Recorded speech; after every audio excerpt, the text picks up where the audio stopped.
क्या मोहम्मद ने चांद के 2 टुकड़े किए थे? और क्या है कहानी चेरामन पेरुमल नाम के उस इंडियन राजा की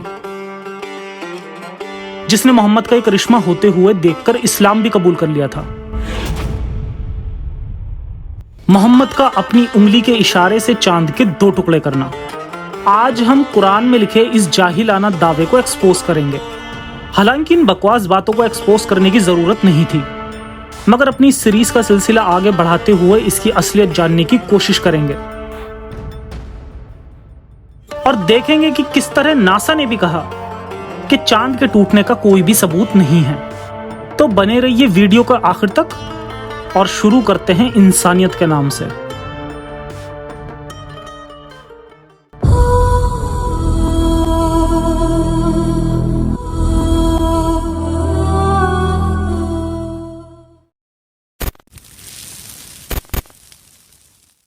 ये एक एथीस्ट चैनल है जो इस्लाम की सच्चाई मुस्लिम लोगों तक पहुंचाकर उन्हें ह्यूमैनिस्ट और रैशनलिस्ट बनाने की कोशिश करता है। हमारा मकसद मुस्लिम लोगों के प्रति किसी तरह की नफरत फैलाना या उन्हें नीचे दिखाना नहीं है। ता मोहम्मद, जिस सीरीज के जरिए हम मोहम्मद की पूरी जिंदगी को इस्लामिक स्क्रिप्चर्स के जरिए समझने की कोशिश कर रहे हैं और जिसमें हमने अब तक मोहम्मद के बचपन से लेकर मदीना हिजरत तक के बड़े बड़े वाकयात को जाना, जैसे खदीजा की कहानी, आयशा और मोहम्मद की शादी, शैतानी आयतें और वाकया मेराज।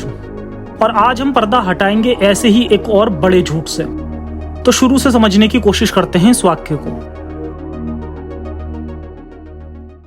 चांद के 2 टुकड़े होना।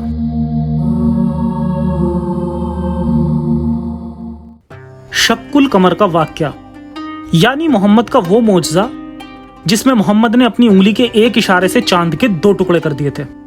कुरान सूरह कमर सूरह नंबर 54 आयत 1 से 3, जिसमें लिखा है कि कयामत करीब आ गई और चांद फट गया।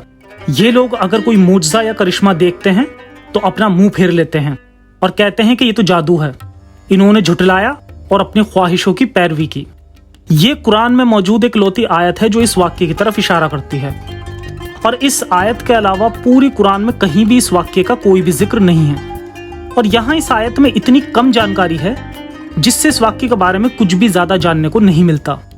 अल्लाह का सिर्फ इतना कहना कि चांद के टुकड़े हो गए, इससे ना तो वाक्य सच्चा साबित होता है और ना ही इससे यह साबित होता है कि वो मोहम्मद ही था जिसने चांद के टुकड़े किए। यानी इन आयतों से ये क्लियर नहीं है कि वाक्य होते हुए किसने और कब देखा और ये क्या था। और ऐसा सिर्फ मैं नहीं कह रहा, बल्कि इस्लामिक स्क्रिप्चर्स के नजदीक चांद के टूटने का ये वाक्य हकीकत में हुआ भी था या नहीं, ये भी क्लियर नहीं है। जी हाँ, क्योंकि जब आप इन आयतों को इनके एंशिएंट तफसीरों के साथ में पढ़ते हैं तब पता चलता है कि अनप्रूवन होने की वजह से लोगों को ये वाक्य झूठा लगता था। उन्हें लगा कि वो इस दावे को साबित नहीं कर सकते, इसीलिए उनका मानना था कि यहाँ अल्लाह कयामत के बारे में बात कर रहा है और कयामत आ गई और चांद के टुकड़े हो गए। यानी ये वाक्य पहले कभी नहीं हुआ, बल्कि अल्लाह कयामत के नजदीक ऐसा करने को कह रहा है, यानी इसे एक कयामत की निशानी बता रहा है।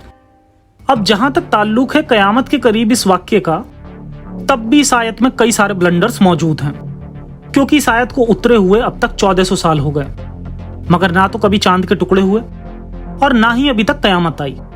जैसा कि अल्लाह ने इस आयत में दावा किया था कि कयामत करीब है और चांद के 2 टुकड़े हो गए। यह आयत सिर्फ एक जुमला है जो कि साबित होता है खुद इस आयत की तफसीर से। इसी आयत की तफसीर में एक जबरदस्त बोंगी मौजूद है जो साबित करती है कि इस्लामिक स्क्रिप्चर्स के सारे क्लेम्स अनसाइंटिफिक बोंगियों से ज्यादा कुछ नहीं है। तफसीर इब्ने कसीर में लिखा है कि दुनिया का अक्सर वक्त गुजर चुका है और मोहम्मद ने अपनी दोनों उंगली पास लाई और कहा कि मेरा और कयामत का वक्त इतना करीब है जितना मेरी दोनों उंगलियां। और इसी तरह से और भी कई मिसाल देकर बताया कि कयामत बहुत करीब है, जो कि आप इस वीडियो से भी समझ सकते हैं। यानी अकॉर्डिंग टू इस्लाम इस दुनिया का अक्सर वक्त खत्म हो चुका है। यहाँ एक बात ध्यान देने वाली यह है कि यहाँ इस दुनिया के एक्चुअल वक्त के बारे में बात नहीं की जा रही जो कि अरबों साल है, बल्कि यहाँ एक अलग ही इस्लामिक फेरी टेल चल रही है। क्योंकि ठीक इसी तफसीर में आगे लिखा हुआ है कि दुनिया का जमाना 6000 साल है और इसमें 5600 साल गुजर चुके हैं। और इस्लाम का हर पुराना स्कॉलर इस बात पर यकीन करता था कि दुनिया और ह्यूमन हिस्ट्री दोनों ही सिर्फ 6000 साल पुरानी है, जो कि अब कयामत के करीब है।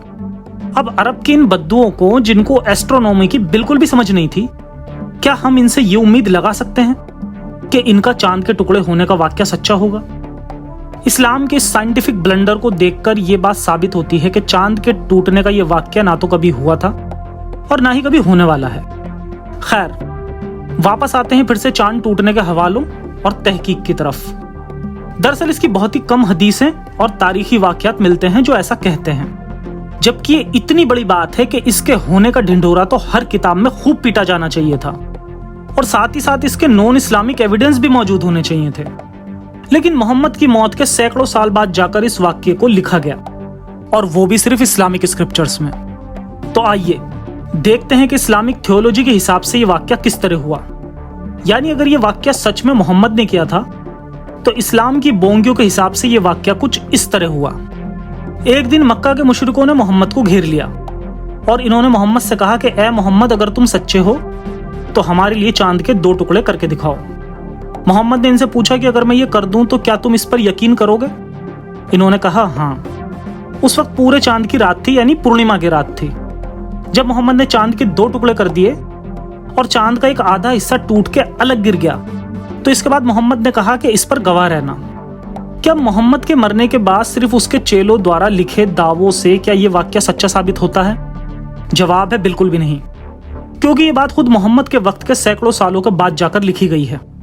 ये सबूत तब भरोसेमंद साबित होते जब ये मोहम्मद की मौत से पहले ही मौजूद होते और अनबायस्ड सोर्सेस से भी इसके कुछ एविडेंस मौजूद होते। यहाँ तक कि सही बुखारी और बाकी हदीसों में इस वाक्य के बारे में बहुत ही कम जानकारी मौजूद है। आइए हदीसों के हिसाब से देखते हैं कि आखिर ये चांद किस तरह से टूटा और क्या वाकई में ये मौजज़ा था। बुखारी में लिखा है कि मोहम्मद के ज़माने में चांद 2 टुकड़े हो गया था। एक टुकड़ा पहाड़ के ऊपर और दूसरा उसके पीछे टूटकर चला गया था। ऐसी मिशकात की हदीस में है कि चांद का एक हिस्सा पहाड़ के नीचे गिर गया। तिरमिजी में है कि चांद का एक हिस्सा पहाड़ के आगे और एक हिस्सा पहाड़ के पीछे चला गया। ऐसे इब्ने कसीर की लिखी सीरत के मुताबिक चांद का एक हिस्सा टूट गया था, जिसमें से एक हिस्सा दूसरे से अपने आप अलग हो गया, जबकि दूसरा हिस्सा वहीं मौजूद रहा। क्या ये हदीसें किसी तरह से चांद के 2 टुकड़े होने वाली बात साबित करती हैं? लॉजिकली देखा जाए तो यहाँ चांद के टूटने की नहीं, बल्कि इसके आधे हिस्से के अचानक से गायब होने की बात हो रही है। यानी हो सकता है कि अरब के इन बद्दुओं ने चांद के ग्रहण को देखकर इसे किसी मोजज़े से जोड़ दिया हो, क्योंकि उसमें चांद धीरे धीरे दिखना बंद होता है और फिर कुछ देर बाद वापस पहले जैसा हो जाता है। और ये भी मैं खुद से नहीं कह रहा, बल्कि ये बात भी हदीस में आती है। कई सारी सही रिवायतों से साबित है कि उस रात चांद को ग्रहण लगा था। तो यहाँ मुमकिन है चांद का फटना और ग्रहण का वाक्य एक साथ हुए हों। मोहम्मद का ये करिश्मा करना और चांद का ग्रहण लगना, दोनों ही वाक्य एक साथ हुए। और इस वक्त अरब के लोग चांद ग्रहण के बारे में ज्यादा नहीं जानते थे, क्योंकि उनका मानना था कि ऐसा किसी बड़ी शख्सियत के पैदा होने या मरने पर होता है। हालांकि आज हम साइंस की बदौलत जानते हैं कि चांद ग्रहण तब होता है जब हमारी जमीन, सूरज और चांद तीनों एक लाइन में होते हैं और हमारी जमीन की परछाई चांद पर पड़ती है, जो कि बिल्कुल नेचुरल घटना होती है। मोहम्मद ने उन लोगों को यह तो कहा था कि ऐसा होना किसी के मरने या पैदा होने से ताल्लुक नहीं रखता, मगर क्या मोहम्मद ने खुदा का सच्चा नबी होने के नाते लोगों को इसका सही मतलब बताया? जवाब है नहीं। मोहम्मद लोगों को अपनी कहानी बनाकर सुनाता है और कहता है कि अल्लाह ऐसे करिश्मे करके इंसान को डराता है, इसलिए जब भी तुम ये देखो तो फौरन खुदा के सामने झुक जाओ। अब क्योंकि उस वक्त लोगों को इस फिनोमिनन के बारे में कुछ नहीं पता था, इसलिए उन्हें कुछ भी बोलकर बेवकूफ बनाना बड़ी बात नहीं थी। अगर चांद के ग्रहण को किसी भी तरह की बोंगी से जोड़ दिया जाता तो लोग उस पर भी यकीन कर लेते, और यही हुआ। जी हाँ, इस्लामिक स्क्रिप्चर से ये बात भी साबित है कि ठीक इसी वक्त जब चांद को ग्रहण लगा था, तभी अचानक चांद के टूटने की आयतें भी नाजिल हुई। मोहम्मद के वक्त चांद को ग्रहण लगा था, लोगों ने कहा चांद पर तो जादू हो गया। इसके बाद ये आयत नाजिल हुई कि वो वक्त करीब आ गया और चांद के 2 टुकड़े हो गए। यहाँ सिर्फ 2 ही पॉसिबिलिटीज हैं, या तो लोगों ने चांद ग्रहण को शक्कुल कमर का वाक्य समझ लिया, या फिर वाक्य कभी भी किसी भी सूरत में नहीं हुआ था, बल्कि ये बाद में जाकर गढ़ा गया जब देखा गया कि कुरान में एक आयत कहती है कि चांद टूट गया, क्योंकि अकॉर्डिंग टू कुरान मोहम्मद कोई भी मोजज़ा नहीं दिखा सकता था। जी हाँ, अपनी द मोहम्मद सीरीज के इस एपिसोड में हमने ये बात बहुत ही डिटेल में जानी थी कि मक्का के लोग किस तरह बार बार मोहम्मद से कुछ करिश्मा करने को कहते रहे और हर बार मोहम्मद बहाना बनाकर कुरान में आयतें नाजिल करवा लेता कि वो कोई मौजज़ा नहीं कर सकता, और इस तरह वो अपनी जान लोगों से छुड़वा लेता था। मोहम्मद ने यह बहाना कई बार बनाया, जिसकी वजह से आपको कुरान में एक दो जगह नहीं बल्कि दर्जनों जगह मोहम्मद का यह बहाना दिख जाएगा कि उसके पास कोई करिश्मा या मौजज़ा नहीं है, सिर्फ कुरान ही उसका मौजज़ा है, और जिसकी खुद कुरान से ही कई सारी दलीलें मौजूद हैं। अब अगर ये वाकया सच्चा है तो भला ना जाने इस रात अल्लाह मियाँ को अचानक से क्या सूझा कि उसने मोहम्मद से मौजज़ा करवा दिया, जबकि वही अल्लाह कुरान में कितनी ही आयतों के जरिए ये बात कह चुका है कि मोहम्मद के पास कोई भी मौजज़ा नहीं है, और सिर्फ अल्लाह का इतना ही कहना इस इवेंट को गलत साबित करने के लिए काफ़ी है। अगर मोहम्मद के पास कोई मौजज़ा नहीं था तो चांद के टूटने की बात गलत साबित होती है, और वैसे भी कुरान ये कहीं नहीं कहता कि मोहम्मद ने ही चांद के 2 टुकड़े किए थे, बल्कि सिर्फ इतना लिखा है कि चांद के 2 टुकड़े हुए। आइए अब कुरान से एक बार देखने की कोशिश करते हैं कि यह वाकया सच में हुआ था या नहीं। कुरान की इन आयतों और सूरा के क्रोनोलॉजिकल ऑर्डर के हिसाब से एक झोल साफ दिखाई देता है कि सूरा कमर में लिखे इस करिश्मे वाली आयत के बाद भी कुरान में ऐसी आयतें नाजिल होती रहीं जिसमें मोहम्मद के करिश्मे का इनकार करा जा रहा है। मिसाल के तौर पर सूरह कमर के अकॉर्डिंग चांद के 2 टुकड़े हुए, और सूरह इज़रा में लिखा है कि कुरैश के लोगों ने मोहम्मद के सामने कई सारी आजमाइश रखी और इससे करिश्मा दिखाने को कहा तो मोहम्मद ने इनकार किया और कहा कि वो सिर्फ एक रसूल है और मौजज़ा करने में नाकाम रहा। क्रोनोलॉजिकल ऑर्डर के हिसाब से सूरह कमर 37वें नंबर की सूरा है और सूरह इज़रा 50वें नंबर की, और ये सिर्फ एक मिसाल है। कुरान में ऐसी दर्जनों आयतें हैं जो सूरह कमर के बाद नाजिल हुई। नबूवत के बाद मक्का में मोहम्मद 13 साल तक रहा और लोग हर बार इससे सवाल करते और ये आयतें नाजिल हो जाती, जबकि चांद के 2 टुकड़े वाला वाकया हिजरत से 5 साल पहले ही हो गया था, यानी जिसके आगे पीछे कई सारी ऐसी आयतें नाजिल हुई जो इस वाकये के साथ कॉन्ट्राडिक्ट करती हैं। हालांकि एक ही बार ये आयत आने से ये इवेंट गलत साबित हो जाती है, चाहे वो बाद में आई हो या पहले। मगर फिर भी एक पल के लिए ये बात मान भी लें कि मोहम्मद ने कुछ ऐसा किया था और मोहम्मद के दुश्मनों ने उसका इनकार किया, तो उस वक्त मोहम्मद के करीबी लोगों का क्या, क्योंकि चांद के टुकड़े होने वाला वाकया हिजरत से काफी पहले का है। कई रेफरेंस से ये बात साबित है कि चांद के टुकड़े होने का वाकया हिजरत से 5 साल पहले हुआ था, यानी ये इवेंट काफी पहले हो गया था। और अपनी इस पिछली वीडियो के जरिए हमने जाना था कि अबू तालिब की मौत मदीना से हिजरत के 3 साल पहले हुई थी। अब ये तारीखें सही हदीसों से साबित हैं, तो एक जेन्युइन सवाल उठता है कि अगर मोहम्मद ने अबू तालिब की जिंदगी में उसके जीते जी इतना बड़ा कारनामा करके दिखा दिया था, तब तो अबू तालिब को भी आसानी से अपने भतीजे मोहम्मद को सच्चा मान लेना चाहिए था। अबू तालिब क्यों जिंदगी भर काफिर रहा अगर मोहम्मद बड़े बड़े दावों से अपनी बात साबित कर सकता था? हमें इस्लामिक हिस्ट्री से ये भी जानने को मिलता है कि अबू तालिब की मौत के फौरन बाद मोहम्मद प्रोटेक्शन के लिए मक्का से तैफ की तरफ जाता है ताकि वो लोग इस्लाम कबूल कर लें और मोहम्मद को प्रोटेक्ट करने में मदद करें। मगर बिना सबूत के वहां के लोगों ने भी मोहम्मद को झूठा कहा और उस पर पत्थर चलाए। अगर मोहम्मद खुद को साबित कर सकता था तो हर कोई मोहम्मद को झूठा बोलकर उस पर हमला क्यों करता? इसके अलावा अबू सुफियान, जो कि सुन्नी इस्लाम के अकॉर्डिंग एक बहुत बड़ा सहाबी था, वो फतेह मक्का के बाद जाकर इस्लाम कबूल करता है, वो भी तब जब उसके सर पर खंजर रखकर मोहम्मद ने उसका फोर्सफुल कन्वर्जन कराया था। अबू सुफियान और खालिद बिन वलीद जैसे बड़े बड़े सहाबा भी हिजरत से पहले तक मोहम्मद के दुश्मन थे। ऐसा कभी होता ही नहीं कि अगर मक्का में रहकर मोहम्मद ने अपनी बात को इतने बड़े कारनामे से साबित कर दिया होता। बात बिल्कुल साफ है कि भला जो इंसान चांद को अपनी उंगली के इशारे से 2 हिस्सों में फाड़ सकता था, उसको क्या कभी इस तरह से जलील किया जाता? और भला क्यों वो शख्स खुद को जंगे उहुद में अपना मुंह फुड़वाने से भी नहीं बचा सका? जंगे उहुद के मौके पर दुश्मनों ने मोहम्मद पर पत्थर मारा, जिससे मोहम्मद गिर पड़ा और मोहम्मद के दांत टूट गए, जिससे मोहम्मद के होंठ जख्मी हो गए और जबड़ा टूट गया। इंडिया के राजा की चश्मदीद गवाही। अब अगला सवाल, क्या मोहम्मद के इस करिश्मे का कोई चश्मदीद गवाह मौजूद है? उस वक्त के लोगों ने इस आयत और इस वाक्य को किस तरह से समझा, ये एक अलग मसला है। मगर आज के वक्त में जिस तरह से क्लेम किया जाता है और इसे एक मिरेकल बताने की कोशिश की जाती है, क्या उस तरह इस वाक्य को किसी ने होते हुए अपनी आंखों से देखा? इत्तेफाक से बिना सर पैर की एक रिवायत मिलती है कि जिस वक्त चांद 2 टुकड़े हुआ तो कुरैश ने कहा कि यह मोहम्मद का जादू है, लोगों ने कहा कि मोहम्मद तुम पर जादू कर सकता है, मगर वो हर किसी पर जादू नहीं कर सकता। इसके बाद जब मुसाफिर यहाँ आए और उनसे सवाल किया गया तो मुसाफिरों ने कहा कि हाँ, ऐसा होते हुए उन्होंने भी देखा। क्या इससे ये वाक्य साबित हो गया? हम ये जान चुके हैं कि उस वक्त के लोगों को नहीं पता था कि चांद ग्रहण असल में क्या होता है। और वैसे भी किसी भी स्क्रिप्चर्स में इस तरह के दावे जिन्हें आज के वक्त में साबित ना किया जा सके, वो दावे भरोसेमंद नहीं होते, क्योंकि ये हर कोई लिख सकता है और इससे हर चीज सच्ची साबित नहीं होती। यहां पर वो लोग कौन थे जिन्होंने ये वाक्य होते हुए देखा? कोई नहीं जानता। ना ही आज के वक्त में ऐसा कोई सबूत है जिससे इसे आज साबित किया जा सके। ये वाक्य कोई बहुत ज्यादा पुराना नहीं है, हजारों सालों से हिस्ट्री को रिकॉर्ड किया जा रहा है। और अगर 1400 साल पहले मोहम्मद सचमुच इतना बड़ा कारनामा कर देता तो पूरी दुनिया उस वक्त मुसलमान हो चुकी होती। मगर एक कहावत है कि जंगल में मोर नाचा किसने देखा। ठीक इसी तरह इस करिश्मे का दावा करने वालों ने इसका कोई सबूत नहीं दिया, बल्कि बेशर्मी से सिर्फ लोगों ने यह बहाना दिया कि क्योंकि इनके पास इस किस्से को साबित करने के लिए सबूत नहीं है। यानी ये खुद को सच्चा समझते हैं, मगर खुद को साबित करने के लिए सिवाय बहानों के कोई सबूत नहीं। और इन्हीं बहानों में से एक बहाना यह भी है कि उस वक्त रात थी और अक्सर लोग सोए हुए थे, इसीलिए इस वाक्य के बारे में लोगों को पता ही नहीं चला, जो कि फतेहुल बरी और बाकी किताबों में भी मौजूद है।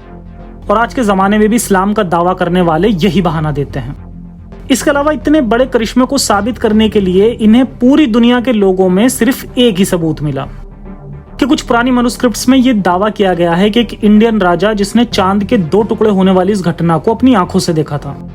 इनका बहाना है कि जिस वक्त चांद के 2 टुकड़े हुए उस वक्त पूरी दुनिया इत्तेफाक से कुछ देर के लिए अंधी हो गई थी, मगर इंडिया के केरल का एक राजा था चेरामन पेरुमल, जिसने ये घटना होते हुए देखा। अब इसका आगे इनके फेंकने का लेवल देखें।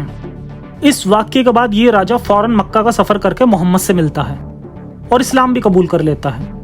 और इतना ही नहीं, फिर ये राजा केरल में इंडिया की सबसे पहली मस्जिद बनवाने का हुक्म देता है। अब एक पल के लिए आप कल्पना करिए कि आप उस राजा चेरामन पेरुमल की जगह होते और पूरी दुनिया में सिर्फ आपको ही ऐसा कुछ दिखाई देता, तो आप क्या करते? आप या तो इस किस्से को चमत्कार समझकर सबसे पहले सबको बताते और आपके हुक्म से ये चमत्कार का किस्सा लिखित रूप में भी आ जाता, और या फिर आप इसे अपनी आंखों का धोखा समझकर भूल जाते। मगर ऐसा कभी नहीं होता कि आप इस नतीजे पर पहुंचो कि अरब में एक नबी है और उससे मिलने के लिए आप केरला से अरब का सफर भी कर लो, जबकि उस वक्त वो मोहम्मद मक्का में ही था। कितने ही मुसलमान मक्का के लोगों से जान छुड़ाकर अफ्रीका के एक मुल्क इथोपिया में हिजरत भी कर चुके थे। उस वक्त मोहम्मद का बुरा वक्त चल रहा था।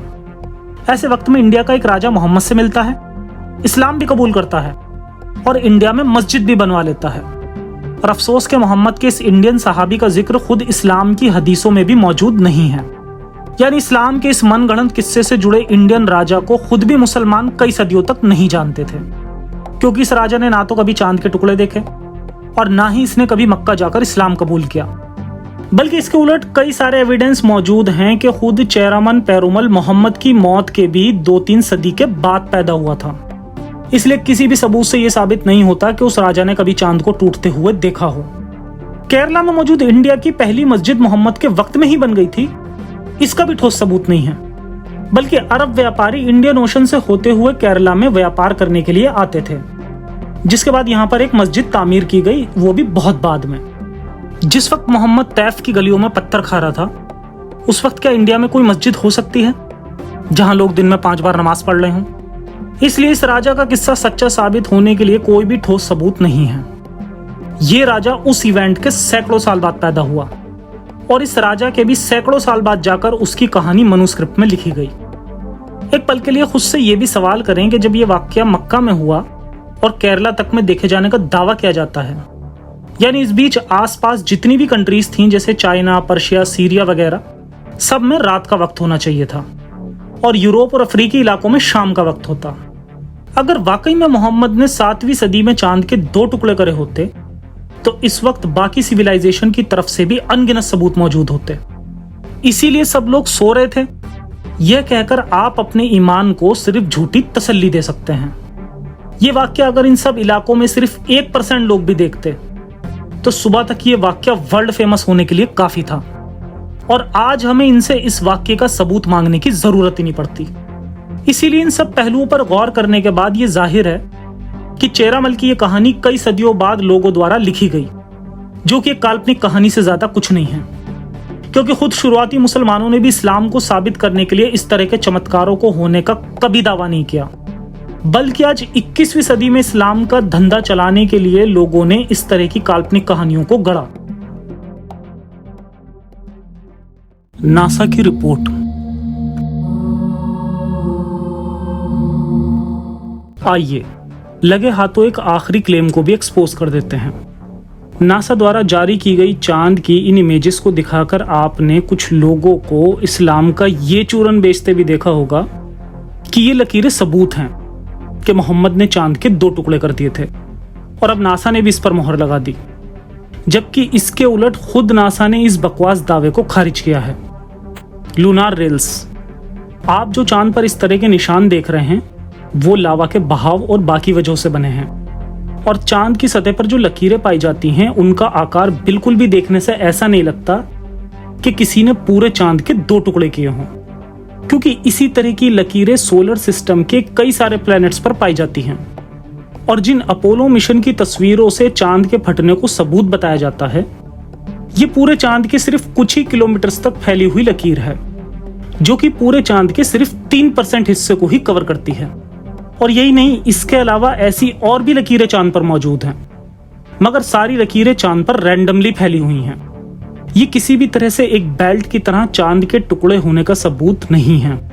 और यही बात 2010 में नासा के साइंटिस्ट ब्राड बेली ने इन तस्वीरों के बारे में मोमिनों के सवालों का जवाब देते हुए कहा कि मेरी सिफारिश है कि आप इंटरनेट पर जो कुछ भी पढ़ते हैं उस पर यकीन ना करें। पीयर रिव्यू किए गए पेपर सूचना के इकलौते साइंटिफिक सबूत होते हैं। इस वक्त कोई भी वैज्ञानिक सबूत ये रिपोर्ट नहीं करता कि चांद को 2 या इससे ज्यादा हिस्सों में तोड़ा गया और ना ही इसे दोबारा से जोड़ा गया। ये नासा का ऑफिशियल बयान है जो हमें नासा की वेबसाइट पर मिलता है, जिसका लिंक आपको डिस्क्रिप्शन में भी मिल जाएगा। आइए जितना कुछ जाना है उसको समराइज करके देखते हैं। कुल मिलाकर ये 10 वजह हैं जिनसे मोहम्मद के चांद के 2 टुकड़े करने का वाक्या झूठा साबित होता है। अरबों के बद्दुओं को एस्ट्रोनॉमी की समझ नहीं थी, इसीलिए उनकी नासमझी चांद के टूटने का एविडेंस नहीं हो सकती। मोहम्मद ने चांद के 2 टुकड़े करे, मगर मिडिल ईस्ट, एशिया और अफ्रीका के इलाकों से एक भी शख्स ने ऐसा होते हुए नहीं देखा। चांद फटकर अलग हो गया, मगर जमीन पर किसी को खबर भी नहीं हुई, जबकि ऐसा हकीकत में हुआ होता तो शायद हमारी जमीन भी बाकी ना बचती। चांद के टूटने का वाकया रिटर्न फॉर्म में मोहम्मद की मौत के सैकड़ों सालों बाद लिखा गया, यानी ये कहानी मनगढ़ंत है। और कुरान में लिखी आयत से यह भी साबित नहीं होता कि यह करिश्मा मोहम्मद ने किया, और ना ही ऐसा होते हुए किसी ने और कभी भी देखा। कुरान में पहले ही अल्लाह ने करिश्मे दिखाने से इनकार कर दिया, मगर फिर करिश्मे दिखाकर अल्लाह अपनी बात से कॉन्ट्राडिक्ट कैसे कर सकता है। क्रोनोलॉजिकल ऑर्डर के हिसाब से इस वाक्य के बाद भी कुरान में ऐसी आयतें नाजिल हुईं जिसमें कहा गया कि मोहम्मद कोई करिश्मा नहीं कर सकता, यानी मोहम्मद अपनी तरफ से आयत गढ़ता था। इंडियन राजा पेरुमल ने चांद के 2 टुकड़े कैसे देख लिए, जबकि उसका वक्त तो मोहम्मद की मौत के कई सदियों बाद का है। राजा पेरुमल के मोहम्मद से मिलकर इस्लाम कबूल करने की कहानी अगर सच्ची है तो क्यों इस्लाम के शुरुआती सालों में इस्लामिक स्क्रिप्चर्स में उसका जिक्र नहीं मिला। नासा के साइंटिस्ट ने भी इस इवेंट के होने का इनकार किया क्योंकि इसका कोई सबूत नहीं है। तो क्या ये सबूत अल्लाह ने मिटा दिया? तो ये थी सच्चाई मोहम्मद के चांद के 2 टुकड़े करने की। जैसा कि मैंने शुरू में कहा था कि ये दावा इतना बचकाना और कमजोर है कि इसको एक्सपोज करने की जरूरत ही नहीं थी, लेकिन आपको ये दिखाना भी जरूरी था कि किस तरह मजहब में एक छोटी सी बात को वक्त के साथ कितना बड़ा कर दिया जाता है कि उसे एक करिश्मे का ही रूप दे दिया जाता है। मोहम्मद ने अपनी जिंदगी में बहुत चोटें खाई और कई बार हार का मुंह भी देखा। एक खुदा का पैगंबर को अपना मैसेज देने के लिए इतना कुछ करने की जरूरत नहीं पड़ती अगर वो इतने बड़े करिश्मे कर पाता। और सबसे बड़ी बात कि अगर खुदा को अपना मैसेज भेजने के लिए एक फरिश्ते और एक नबी की जरूरत पड़ती है तो फिर वो कैसा खुदा। इतने लिमिटेड खुदा की इस दुनिया को कोई जरूरत नहीं। कोई जरूरत नहीं है आपको इस अंधविश्वास की, जो आपके काम तो कभी नहीं आएगा, लेकिन आपकी जनरेशंस को जाहिल जरूर बना देगा। एक अनदेखे खुदा और पैगंबर की मोहब्बत में उसका वक्त और जिंदगी दोनों बर्बाद कर देगा। वक्त आ गया है धोखे को पहचानने का और आंखें खोलने का। बहुत हुआ मजहब के नाम पर नफरतें करना। आइए एक मौका प्यार और इंसानियत को भी दें। जय हिंद, जय विज्ञान, इंसानियत हाफिज।